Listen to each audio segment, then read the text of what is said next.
Boa noite a todos.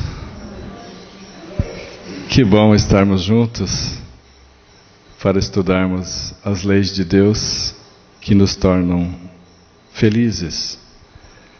Nós agradecemos a Jesus e ao nosso Pai amoroso por essas oportunidades de estarmos reunidos para essa finalidade de estudarmos as suas leis. Agradecemos, é claro, a presença de todos vocês, o carinho de todos, a tolerância com que vocês têm me suportado, a paciência e a concordância de conversarmos. Nós estamos iniciando o estudo do Evangelho segundo o Espiritismo. Já fizemos toda a parte de introdução. Agora nós vamos ao capítulo 1. Ao capítulo 1. Não vim destruir a lei. Também pode ser encontrado na Bíblia, lá no Evangelho de Mateus, capítulo 5. Não vim destruir a lei. E está muito claro aqui, no Evangelho segundo o Espiritismo, capítulo 1. Não vim destruir a lei. Nós vamos falar um pouco de Moisés, Cristo e Cristo. O Espiritismo vai ser o Rogério. Então, as três revelações. Para isso a gente tem que lembrar que o planeta Terra, ele tem como governador espiritual Jesus. Sim, Jesus Cristo, Jesus de Nazaré. E como governador espiritual, acompanhando a Terra há 4,5 bilhões de anos. Jesus é o nosso irmão mais velho, mas bota mais velho nisso. Há 4,5 bilhões de anos atrás, ele recebe um planeta para cuidar. E cuidar de todos nós. Há 4,5 bilhões de anos atrás, ele já era um Cristo. Então é aquele que já foi provado, já passou por todas as situações, não falhou, encarnou entre nós, ensinando a perdoar, mesmo no momento em que ele está sendo assassinado na cruz. Esse é o Jesus. Então, é bom que a gente lembre que as revelações divinas que vêm até nós são planejadas por Jesus. Jesus tem planejamento para nós para muito mais de 1000 anos. Esse milênio ele já sabe tudo que vai acontecer. Já preparou, já organizou para nós. Então, quando vem Moisés, que é a primeira revelação, vem presidido, vem planejado, programado por Jesus. Jesus está por trás de todas as revelações. Não podemos esquecer isso. Isso é de fundamental importância, que a gente saiba que Jesus é que governa o nosso orbe, o planeta Terra. Então, as três revelações, Moisés há mais ou menos 1500 anos, antes de Cristo, ou 3.500 anos atrás. 3.500 anos atrás, como é que nós éramos? Não é, Fábio? Imagina como que a gente era mais inferiorizado. Moisés, depois no ano que vem o Cristo, zera-se o calendário. Um acontecimento tão importante que zerou. Antes de Cristo e depois de Cristo. E aí vem o Espiritismo. O Espiritismo, em 1857, depois de Cristo, o Espiritismo vem como a terceira revelação. Veja que todas são planejadas por Jesus. Todas. A primeira revelação divina vem através de Moisés. A segunda é o próprio Cristo, que vem trazer a lei de amor. Então essas duas primeiras revelações estão personalizadas ou personificadas, né? A primeira em Moisés e a segunda em Jesus. Mas a terceira revelação não está personificada em um ser humano, porque é revelação dos Espíritos. Eu coloco Allan Kardec aqui em homenagem que nós fazemos a ele. Mas os Espíritos se comunicaram em diferentes países, mandaram mensagens para Allan Kardec, que coordenou esse trabalho gigantesco. Porém, os ensinamentos vieram dos Espíritos. Então não dá para personificar. A terceira revelação é obra dos Espíritos. Mais de 1000 centros espíritas, milhares de médiuns, milhares de comunicações chegaram às mãos de Allan Kardec. E ele organiza isso, organiza inicialmente o Livro dos Espíritos e publica em abril de 1857. Claro que as 3 revelações são graduais. Na evolução moral, elas têm uma sequência. Não poderiam ser invertidas essa ordem. Claro que isso é por uma conscientização da criatura humana, cada vez mais consciente de que somos espíritos, de que somos eternos. O Espiritismo jamais poderia ter vindo antes de Moisés. Percebe? Não tinha jeito de compreendê-lo. Isso. Então vamos fazer uma viagem aqui, de Mirandópolis ao Mar Vermelho, a região aqui também do Egito. É uma viagem longa, tem todo o Oceano Atlântico aqui. Vamos nos aproximar dessa região aqui no Mar Vermelho. Então veja, o Egito aqui, onde os hebreus eram escravos. Sim, tinha milhões de hebreus, povo lá de Israel, escravos dos egípcios. Moisés é aquele espírito forte que veio com a missão de libertar esse povo da escravidão. Moisés tinha essa coragem. Moisés nasceu filho de hebreus, mas como os filhos de hebreus, naquele momento, naquela época, tinham que ser sacrificados, a mãe de Moisés coloca ele num cestinho e solta na água do rio. E mais abaixo ela sabia que estava a princesa e etc. se banhando na água. Então eles recolhem o cestinho com Moisés vivo. Veja que é as mãos de Deus conduzindo esse ser, Moisés. Precisava de alguém para amamentar Moisés, porque a princesa não tinha esse leite. Vão buscar a ama de leite, coincidentemente, é a mãe biológica de Moisés. Olha a mão de Deus, conduzindo tudo. Então Moisés foi criado com o faraó, com toda a oportunidade de estudar, de desenvolver. Então era um espírito que já tinha essa evolução e foi dada essa oportunidade para ele. E ele realmente faz todo o trabalho necessário para libertar o povo hebreu da escravidão. Quando ele caminha com esse povo, fugindo do Egito, nas margens do Rio Vermelho, aqui, do Rio Vermelho, não, do Mar Vermelho, eles ficam aprisionados mais ou menos por aqui, com o exército egípcio atrás, e eles não tinham mais nenhuma opção, ia ser um assassinato em massa, ia morrer muitos hebreus. E veja o que Moisés faz nesse instante atual do Monte Sinai, onde ele recebe os 10 mandamentos.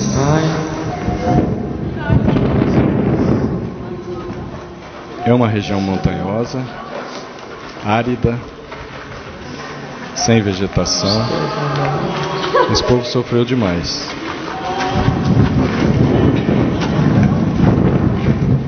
Nesse local construíram igrejas e outras benfeitorias. Mas é o Monte Sinai.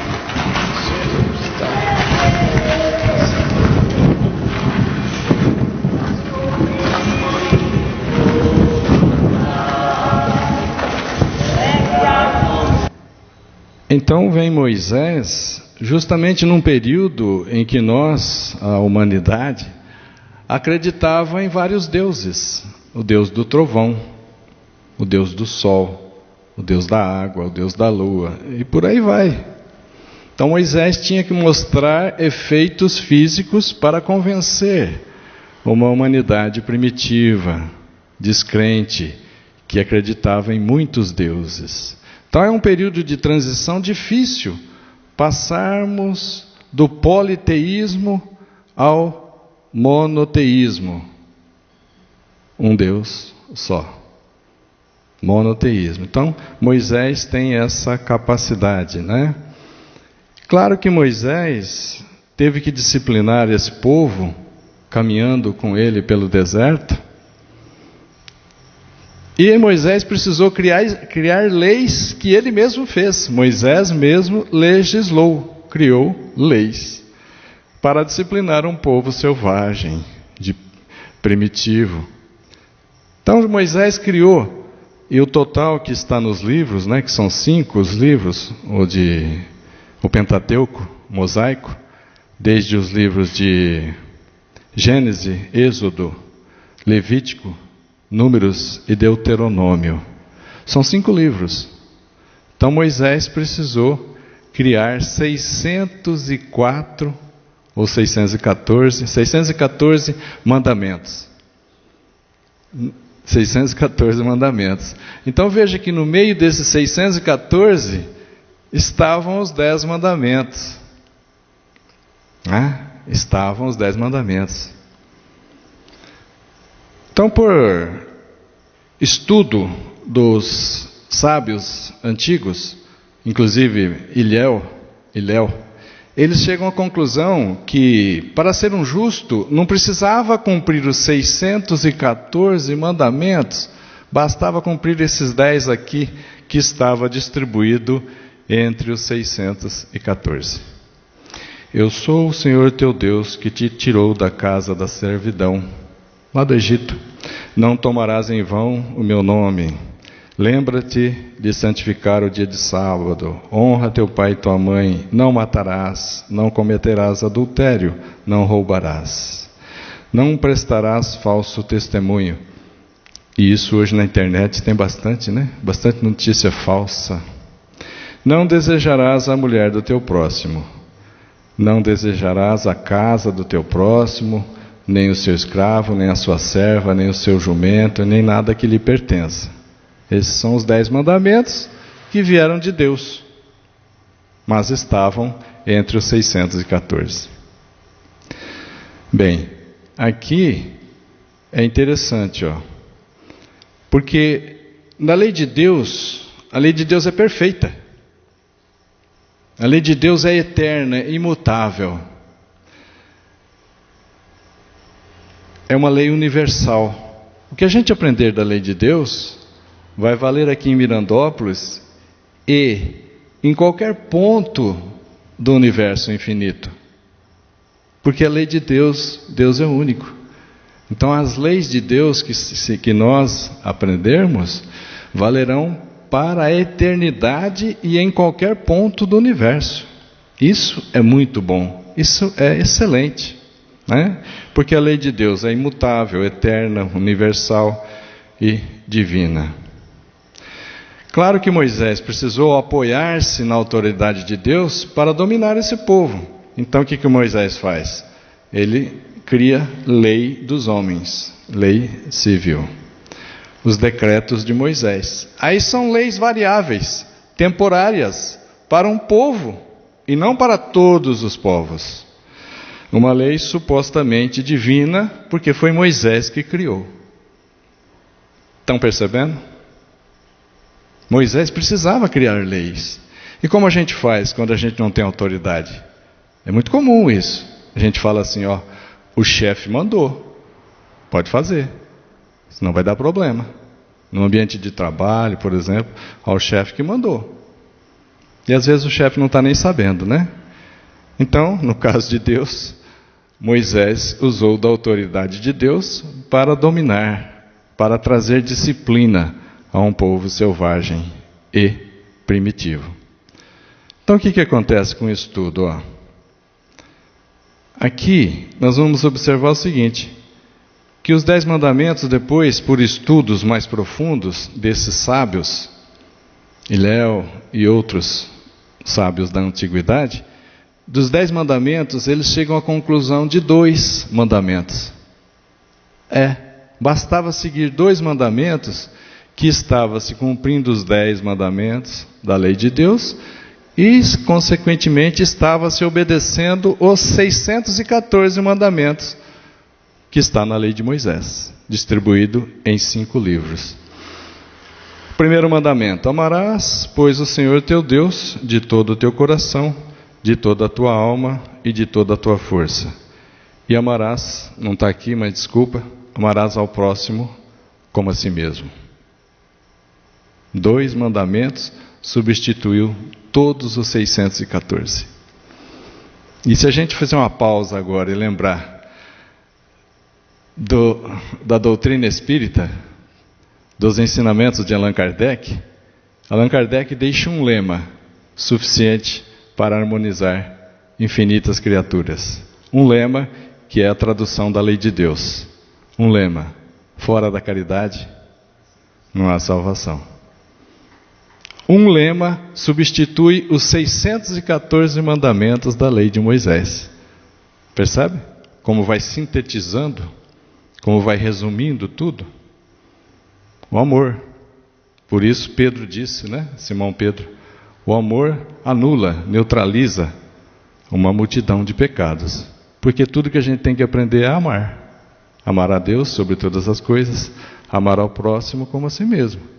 Quem aprendeu isso já está aprovado, vai para frente. Não pode, nem deve ficar marcando passo, como estamos, né? Em reencarnações e reencarnações seguidas. Da lei, aqui, isso tá, onde está isso? Está lá em Deuteronômio, que é um dos livros de Moisés, capítulo 6 e depois capítulo 10. Aqui, Moisés dizia assim, que se alguém te machucar o olho, se alguém te furar o olho, você deveria furar o olho dele também. Se alguém te tirar um dente, você deveria arrancar o dente dele também. Se alguém te machucar ou cortar a sua mão, você corta a mão dele. Se alguém cortar o seu pé, você corta o pé dele. Está lá em Êxodo, um outro livro de Moisés. Êxodo. Então a chamada lei de Moisés, a parte civil, a parte que Moisés criou, que é a lei do dente por dente, olho por olho. Percebe? Que foi válida por um período para um povo. Um período primitivo para um povo selvagem. Foi válido. Quem sabia dessa lei não ia se aventurar em tirar o dente do outro. Percebe? Porque ia tirar o dente dele. Então, a gente tem uma preocupação muito grande, e essas revelações dão a impressão que só nós estamos buscando Deus, sendo que, na verdade, Deus promove todas essas revelações graduais, na medida que a gente consegue compreender. Deus promove essas revelações para nos buscar. Deus busca a cada um de nós. E Abraham Joshua Heschel escreveu um livro. É um escritor judeu, então a religião dele é judeu. Deus em busca do homem. É um livro escrito em 1955. Veja que até o Papa na época disse: nossa, por que nós, os cristãos, não escrevemos uma obra maravilhosa como essa? Nessa obra fica muito claro o esforço infinito de Deus com o amor infinito de Deus, buscando a cada um de nós para sermos felizes.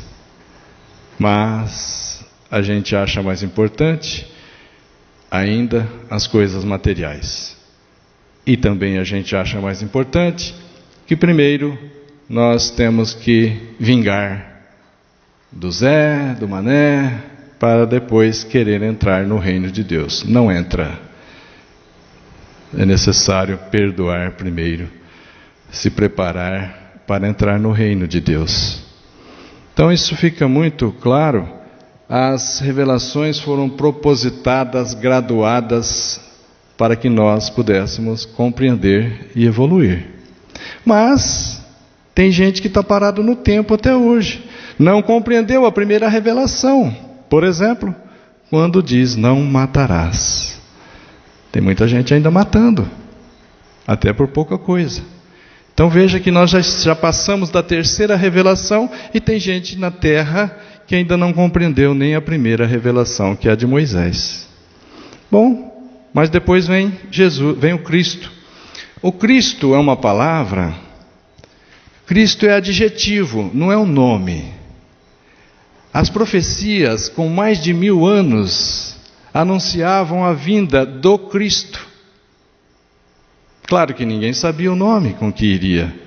Claro que Deus sabia, né? Mas o povo não sabia. Então aguardava-se o Cristo, né? Através dos profetas Isaías, Jeremias, Malaquias e tantos outros. É como assim, Jesus dizendo: olha, eu vou até vocês. Olha, eu estou preparando para estar entre vocês. Olha, eu estou me organizando para ensinar a vocês a lei de Deus. Olha, eu já estou indo. Olha, eu já estou quase chegando. E quando Jesus chega, através de Maria, eles não encontram reserva no hotel.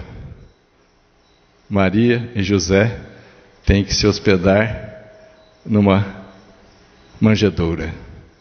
Olha só, é Jesus, né? É o Cristo, dando exemplo de humildade. Então, nessa etapa, que é a segunda revelação, nós vamos sair então aqui do estado de São Paulo, para ir lá também próximo. Ó, nós estivemos observando agora mesmo aqui do Egito, aqui o Mar Vermelho, onde Moisés abriu o mar, um pouco mais para lá, Jerusalém, no território de Israel. Nós vamos nessa região, ó. Estou dando um zoom aqui, tá? Onde está o balãozinho vermelho, que é aqui, ó, o Mar Mediterrâneo. Aqui o Mar da Galileia, o Rio Jordão, o Mar Morto, Jerusalém.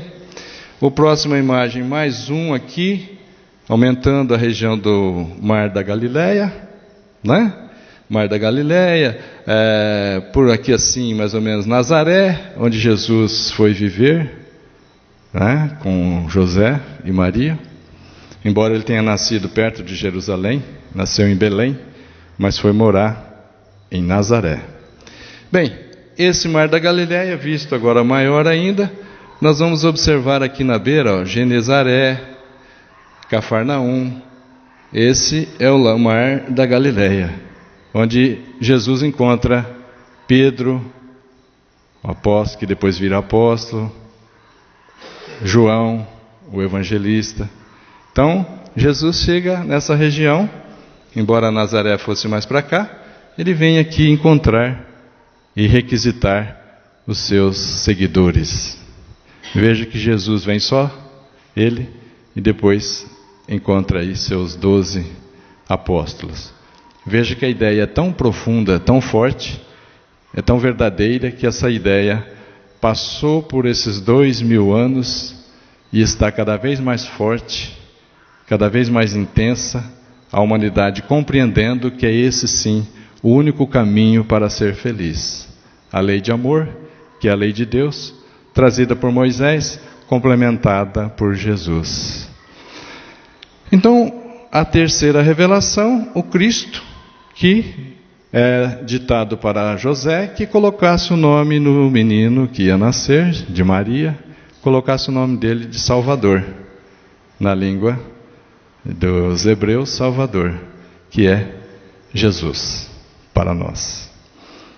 E Jesus, quando chega, o pessoal ficou com ciúme.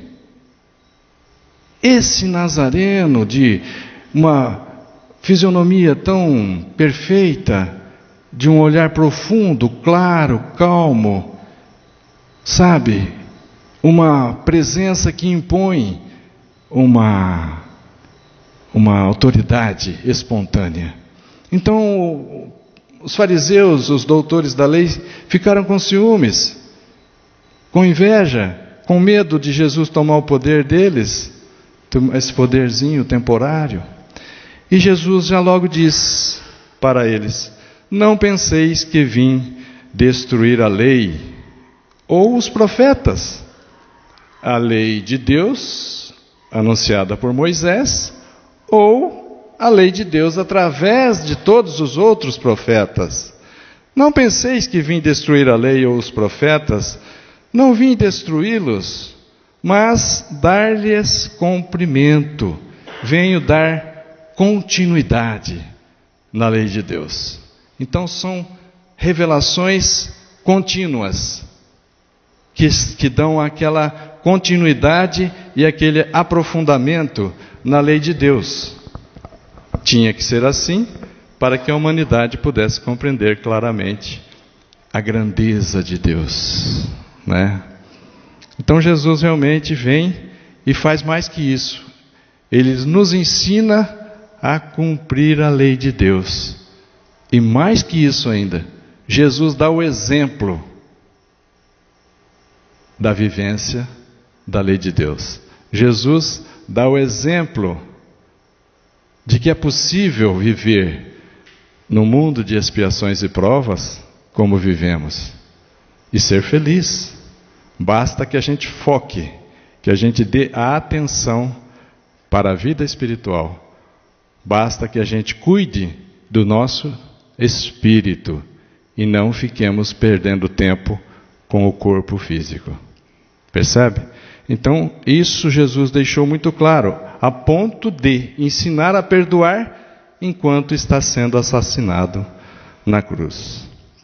Então Jesus continua dizendo: não vim destruir a lei de Deus, não precisa se preocupar. Inclusive ele que anuncia a lei de Deus através de Moisés, poxa, ele que coordena tudo há 4,5 bilhões de anos. Não vim destruí-los, nem a lei nem os profetas, mas dar-lhes cumprimento. Eu vos digo em verdade, que o céu e a terra não passarão, antes que tudo o que está na lei seja cumprido completamente, até o último J e o último ponto. Isto está lá em Mateus capítulo 5. Então o que ele está dizendo? Que o céu e a terra, que entre o céu e a terra nós temos várias reencarnações. Entre o céu e a terra tem vários níveis de evolução também. E nada que a gente fez de errado ficará sem corrigir, porque nós precisamos nos aperfeiçoar. Nós precisamos caminhar para a perfeição, para sermos felizes. Enquanto tivermos imperfeições, somos infelizes. E se tivermos várias imperfeições, seremos muito infelizes. Por isso que ele diz, em verdade, que o céu e a terra não passarão, enquanto tudo que estiver na lei seja cumprido. O que está na lei? Não matar, não roubar, não é isso? Amar a Deus, dar mais importância a Deus do que a qualquer outra coisa. Amar ao próximo como a si mesmo. Veja que interessante, porque Jesus, quando diz, a primeira coisa que ele diz é a mais difícil de fazer. Quando ele diz assim, amar a Deus sobre todas as coisas e amar ao próximo como a si mesmo, o que ele disse por último? Vou repetir. Quando Jesus disse, amar a Deus mais do que qualquer coisa e amar ao próximo como a si mesmo, o que é para a gente começar a fazer?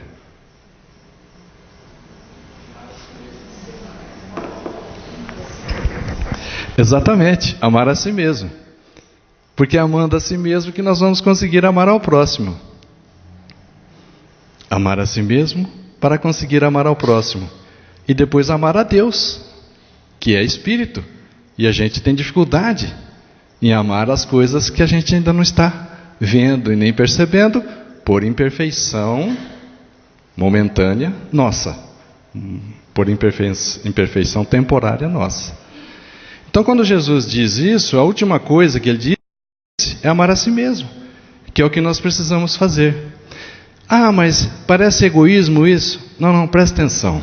Quando a gente entra no avião, a aeromoça diz assim: em caso de pane, em caso de necessidade, um problema no avião, cairá máscaras de oxigênio sobre o seu colo. Primeira providência, coloque a máscara de oxigênio em você. Por que primeiro em você? Porque se você não coloca a máscara de oxigênio em você primeiro, logo você vai estar sem ar, vai desmaiar. Não vai poder ajudar ninguém. Então não é uma questão de egoísmo. Olha a orientação sábia. Cairá as máscaras, coloque-a primeiro em você, para depois você ajudar ao próximo. Por isso, amar a si mesmo é o necessário para depois amar ao próximo.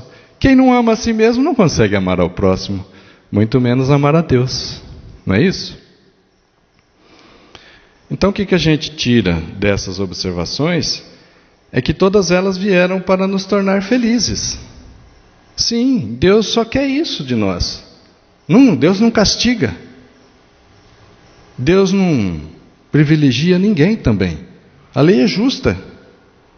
Nós atraímos dificuldades em nossas vidas com as próprias mãos. Criamos dores, doenças e tantas outras aflições. Não é isso? Então veja aqui, ó. Olha que imagem bonita. Uma imagem de Jesus. Foi bordado com linhas em tecido. Ô Evandro, só um minutinho, Evandro. Apaga a luz só para a gente ver essa imagem. Essa imagem foi bordada pela senhora Hermann e doada para Pietro Baldi. Olha que bonito esses pontos de linhas saindo. Essa imagem é muito bonita. Mas pode acender. Então Jesus vem como a segunda revelação, ou seja, trazer a lei de Deus com mais aprofundamento, já que nós absorvemos a primeira lei. Jesus vem trazer mais sutileza, mais delicadeza, mais aprofundamento na lei. Então tudo que Moisés disse continua sendo válido com Jesus. Tudo que Moisés disse que é da lei de Deus, os 10 mandamentos. Não podemos esquecer que Moisés criou mais 604 mandamentos, que é a lei dos homens. A lei dos homens não é perfeita, está sempre em alteração, sempre aperfeiçoando. Não é isso?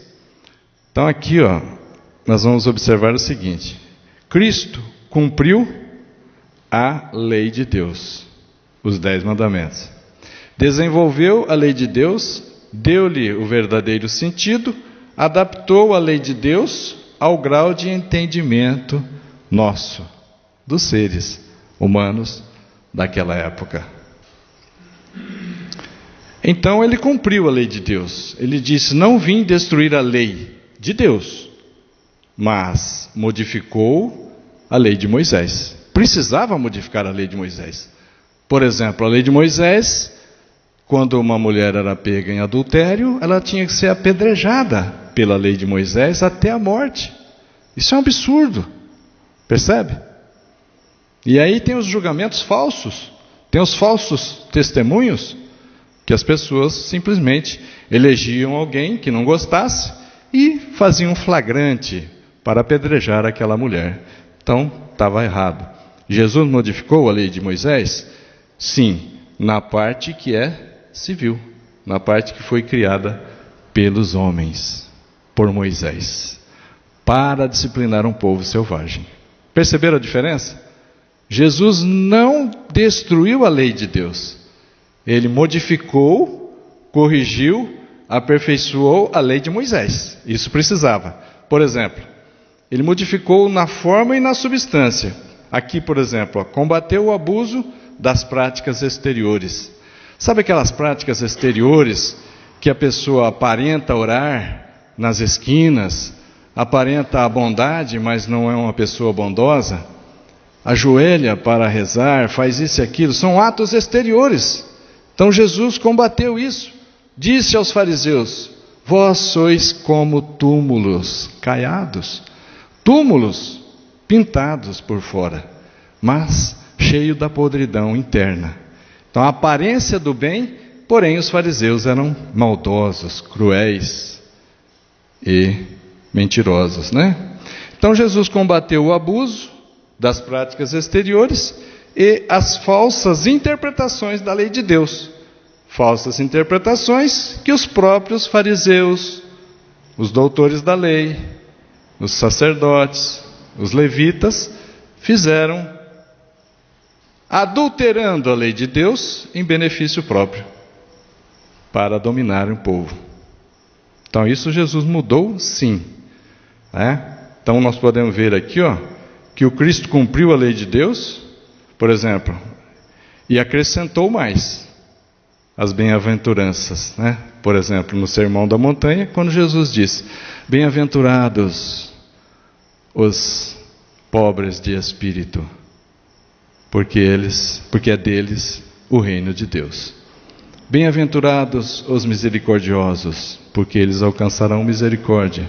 Bem-aventurados puros de coração, ou felizes aqueles que têm puros sentimentos, porque eles verão a Deus. Então, tem toda essa sequência, falou em parábolas, fez curas e ensinou a amar a teu próximo como a ti mesmo. Não é isso? Agora, ele modificou a lei de Moisés, sim. Por exemplo, não matar. Ele modificou. Até o limite de amar os inimigos.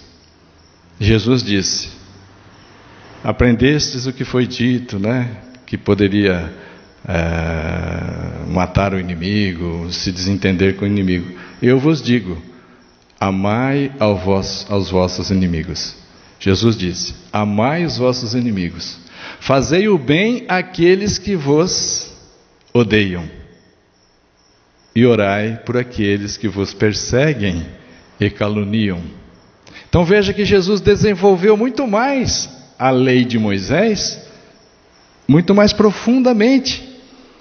Nessa frase de Jesus, o que ele disse por último?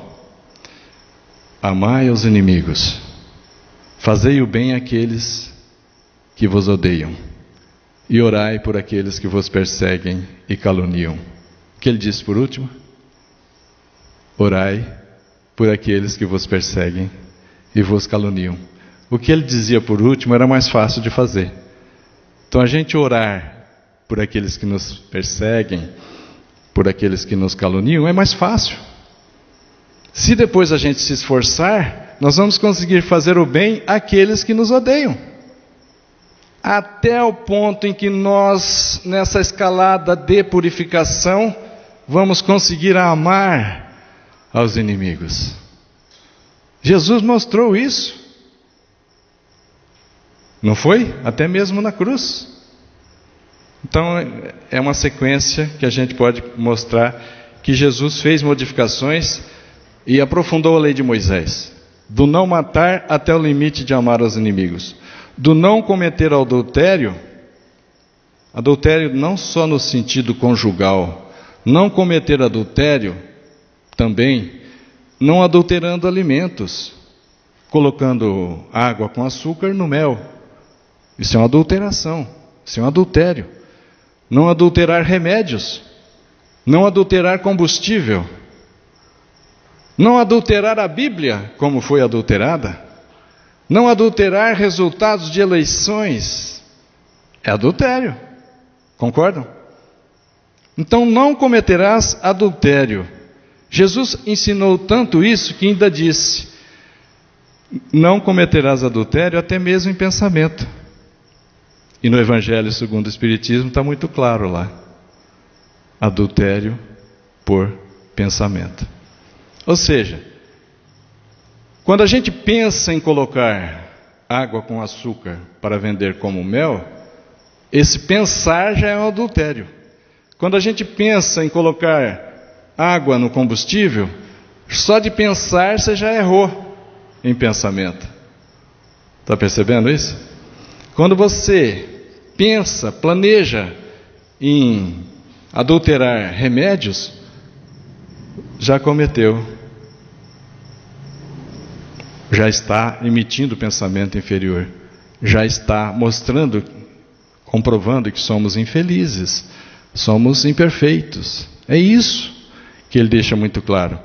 Então, desde não cometer adultério, até mesmo não cometer adultério em pensamento. Ou seja, disciplinarmos os nossos pensamentos no bem. Mais que isso, eu diria hoje, corrigirmos os nossos sentimentos. O sentimento é tudo. O sentimento nosso é o que diz quem somos. O sentimento plasma, constrói, revela quem somos, não é? Jesus diz do lavar as mãos do exterior até o interior, ou seja, eles observavam muito que era necessário, né, lavar as mãos para se alimentar, e até tem uma passagem que eles falam para Jesus, né? Falam para os apóstolos: por que seu mestre não lava as mãos para se alimentar?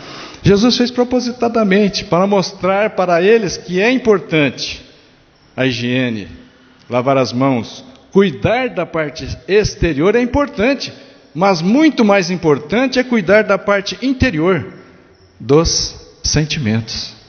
Concluindo, gente, Jesus cumpriu, Jesus, e que a gente chama o Cristo, por quê?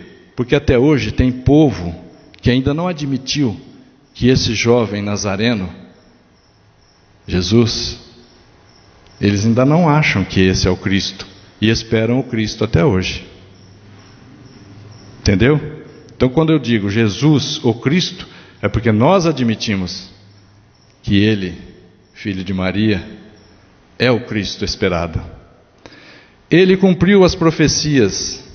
Por exemplo, a Virgem conceberá. Há mais de 1000 anos já estava em Isaías capítulo 7, que é o caso de Maria. Uma segunda profecia que ele cumpriu, que nasceria em Belém, de Judá, uma pequena cidade, afastada um pouco de Jerusalém. Estava a profecia em Miqueias. Aqui, olha, né? Nasceu inclusive em Belém. Jesus nasceu em Belém e nasceu numa manjedoura, né? Teria visita dos reis magos, já estava anunciado também, com mais de 1000 anos, por Isaías, capítulo 60. Aí os reis magos, que receberia presentes dos reis magos, recebeu ouro, mirra e incenso. Disse que vinha do Egito pelo seguinte: os reis magos levaram um conselho para José e Maria: fujam para o Egito, porque o Herodes, o rei Herodes, o grande, queria eliminar todas as crianças para ter certeza que o Cristo não estaria entre elas. E realmente ele fez isso, matou crianças até 3 anos e mais, para ter certeza que o Cristo esperado estaria entre essas crianças assassinadas. Então eles foram para o Egito e depois vieram. A vinda do Egito, né? Está em Oséias, onde está escrito assim: do Egito eu chamarei o meu filho. Jesus vindo do Egito, né? Para cumprir a sua missão. Voz que clama no deserto, estava lá em Isaías, é o João. Aqui esse João é o Batista, recebeu esse apelido porque batizava, e ele clamava no deserto dizendo que Cristo estava chegando. É isso. Também estava nas profecias que o Cristo falaria ao povo em parábolas. Isso aconteceu também. Também está escrito nas profecias, que lhe dariam vinagre e fel, quando na cruz o Cristo teve sede. Isso está lá em Salmos. Também que a sua morte, sua roupa seria dividida, repartida entre os guardas, né? E aqui, sua morte entre malfeitores. Aqui nós vamos observar, em Isaías já estava dizendo isso, e aqui Jesus crucificado entre dois ladrões, né? Só vou passar rápido sem ler. Aqui tem mais profecias que foram cumpridas por Jesus. 20. É 20? 20. Mais aqui, profecias cumpridas por Jesus. Deu 40, né? 40. E mais profecias cumpridas por Jesus. Fecha aí com 51, pelo menos, dessas que eu levantei, que eu trouxe para nós. Então, realmente, Jesus, o Cristo esperado, falou tudo sobre o reino de Deus. Escrito em Mateus, reino dos céus. João Evangelista, o reino de Deus. Falou tudo. Isso ele falou claramente, abertamente. O caminho para alcançar a felicidade. Falou em parábolas para descrever o que nós não estávamos preparados. Falou da busca da felicidade, mas ele limitou os seus ensinamentos para a época, para o conhecimento do povo. É igual a gente quando conversa com a criança, a gente não fala de assuntos da faculdade, não é isso? Então Jesus usou o palavreado correto para a época e para o povo com quem ele falava, ao grau de compreensão do povo, e lançou os germes das verdades futuras, né? Então é isso nessa primeira parte, e esse assunto continua na terceira revelação, que é o Espiritismo. A quarta revelação já existe, viu, gente? Na minha opinião, Pietro Baldi, a quarta revelação. Porque as revelações têm que trazer novidades. As revelações têm que trazer coisas inéditas que ainda não tinham sido faladas. Então, quando Jesus vem depois de Moisés, Jesus aprofunda o conhecimento, né?